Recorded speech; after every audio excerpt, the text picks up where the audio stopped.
আসসালামু আলাইকুম। প্রিয় নবম ও দশম শ্রেণীর শিক্ষার্থীরা, আজকে আমরা আলোচনা করব ত্রিকোণমিতির ৯.২ এর অঙ্ক নাম্বার ২৪।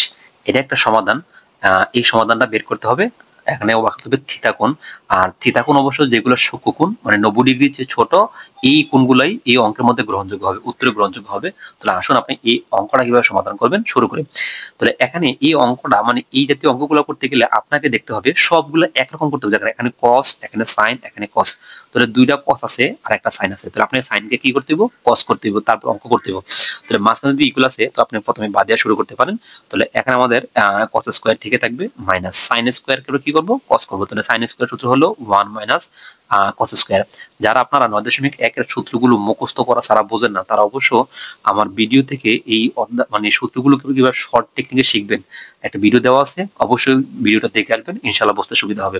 তাহলে মাইনাস আর মাইনাস সাইন স্কোয়ার হলো 1 মাইনাস কস স্কোয়ার আর ইকুয়াল আছে 2 মাইনাস 5 কস থিটা। এটা লিখে দিলাম। এবার আসেন এটা। এবার আমরা কি করব? এখানে এই যে কস স্কোয়ারের কস স্কোয়ার, এই মাইনাস এর মাইনাস, এখানে ব্র্যাকেটে উঠিয়ে দেবো। তার মানে 1 এ 1 মাইনাস এর মাইনাস আমাদের প্লাস আছে কস স্কোয়ার আর ইকুয়াল আছে 2 মাইনাস আছে 5 কস। এখানে আমাদের কোনো কাজ নেই। তাহলে আমরা এখানে কি রাখলাম? সবগুলো ঠিক আছে, শুধু গুণ করলাম। মাইনাস এর মাইনাস, এই 1 এ 1 মাইনাস এর মাইনাস প্লাস আর কস স্কয়ার। এখানে শুধু মাইনাসটা গুণ করছি। এবার আপনি কি করবেন? স্কয়ার গুলো একদিকে নিয়ে আসবেন, স্কয়ার গুলো। তাহলে স্কয়ার গুলো একদিকে নিয়ে দেখেন, কস স্কয়ার যোগের একটা, কস স্কয়ার যোগের একটা। তাহলে কস স্কয়ার কত হলো? দুইটা। তার মানে 2 কস স্কয়ার যোগের দুইটা কস স্কয়ার হলো। এরপর দেখেন এটা পরে আছে প্লাসে, মানে পরের গুলো আগে নিয়ে আসবো। পরে আছে প্লাসের, আগে নিয়ে আসলে কি হলো? আর এখানে কি আছে? মাইনাসের 1 আছে। পরে আছে প্লাসের 2, আগে নিয়ে আসলে মাইনাসের 2। আর পরে আছে মাইনাসের 5 কস, আগে নিয়ে আসলে প্লাসের 5 কস থিটা আর ইকুয়াল হলো কি 0। তার মানে পরের গুলো সহ আগে নিয়ে আসলাম। হ্যাঁ, তো আমরা এখানে কি দাঁড়ালো 2 কস স্কয়ার থিটা, আর এখানে স্কয়ার ছাড়া কস কি আছে? প্লাসের 5 কস। এই 5 কস আমরা সাজাইতেছি এখানে 5 কস থিটা মাইনাস আর 1 মাইনাসের 2, তাহলে মাইনাসের মোট কত হলো 3 ইকুয়াল হলো 0। এবার আমরা এটাকে আমরা কি কাজ করব দেখেন, সূত্র প্রয়োগ করব। তাহলে আপনার সূত্র প্রয়োগটা কিভাবে করবেন একটু খেয়াল করেন। আমরা মিডলটার মতো করে নিব, 2 cos স্কয়ার থিটা, এটা প্লাস টিকে থাকবে, লাস্টে মাইনাস 3 আর ইকুয়াল 0 টিকে থাকবে। আমরা এটাকে সাজাবো এখন। তাহলে প্রথমে 2 cos স্কয়ার প্লাস টিকে থাকবে, লাস্টে মাইনাস 3 ইকুয়াল 0 ঠিক থাকবে। যদি কখনো কোনো সময় আগে সংখ্যা থাকে, তাহলে এই সংখ্যাটা মনে মনে লাস্ট সংখ্যা লাগে গুণ হবে। তাহলে 2 গুণ হবে কার লগে? 3 এর লগে। 3 দুগুণে 6, 3 দুগুণে 6 হলে এখানে আমাদের কি কি আসতে দেখেন। তাহলে আপনি লিখবেন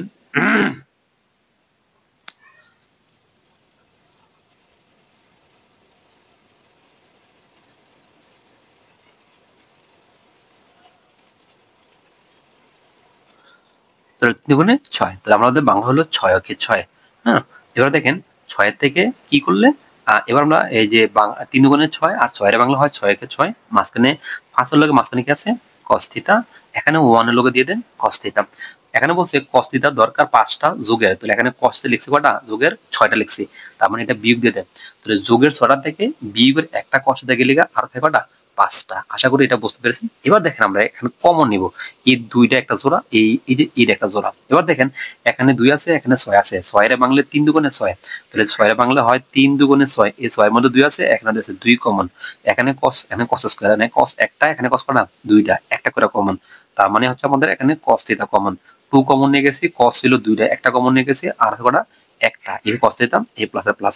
6 তে ভাঙে আগে 2 কমন নিয়ে গেছি, আর আছে কত? 3। এই 3 আর cos থেকে cos কমন নিয়ে গেছি, কিছু নাই 1। এবার এই মাইনাসের মাইনাস আপনি একটু ফাঁক দিয়ে প্রথম ব্র্যাকেটে যা ছিল তা লিখে দিবেন। হ্যাঁ, এই একটা টেকনিক।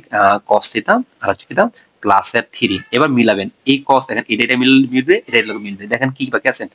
এই আমি এখানে এই cos মিলে গেছে, তাহলে আর কি গেল 1। দেখেন ঠিক আছে কিনা?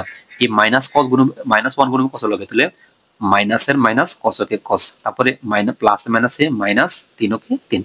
হ্যাঁ, ইকুয়াল হচ্ছে কি 0। এবার যদি ইকুয়াল 0 আসে, এবার আপনি দেখেন কমন নেবেন, cos theta plus 3, cos theta plus এটা কমন। তাহলে আপনি লিখবেন cos থিটা প্লাস হলো 3, আর বাইরে কি আছে? 2 cos থিটা মাইনাস হলো 1 আর ইকুয়াল টু 0। তাহলে আপনি এবার হয়তোবা করবেন। হয়তোগুলো কিভাবে করবেন একটু খেয়াল করেন। আপনি লিখবেন হয়, তো আমরা এখানে নেব cos থিটা প্লাস হলো 3, এটা 0 পায়। আবার অথবা দিবেন, অথবাটা কি তা two cos theta minus one আর ইকুয়াল হলো 0। এবার আপনি একটু খেয়াল করেন, কস থিটা রাখলাম, ইকুয়াল একটা প্লাসের পরে গেলে কি এটা মাইনাসের। যদি হয়তো বা সময় কখনো কোনো সংখ্যা আগের থেকে প্লাস থেকে পরে গেলে মাইনাস হয়, তখন সেটা গ্রহণযোগ্য হয় না, কারণ ঋণাত্মক মান গ্রহণযোগ্য নয়। আমরা এখন লিখবো গ্রহণ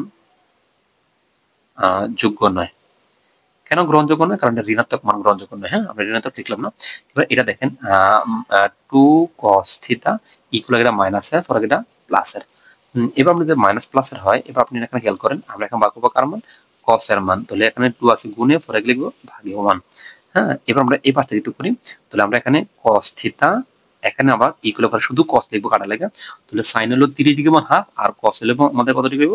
60 ডিগ্রি মান হাফ। কত বসে কাটা, তার মানে থিটা মান কত ডিগ্রি আসতেছে? যে 60 ডিগ্রি। 60 ডিগ্রি কি কোণ? সূক্ষ্মকোণ। এখানে বলছে শুধু সূক্ষ্মকোণ গুলাই গ্রহণযোগ্য। তো আশা করি আপনারা অঙ্কটা বুঝতে পেরেছেন।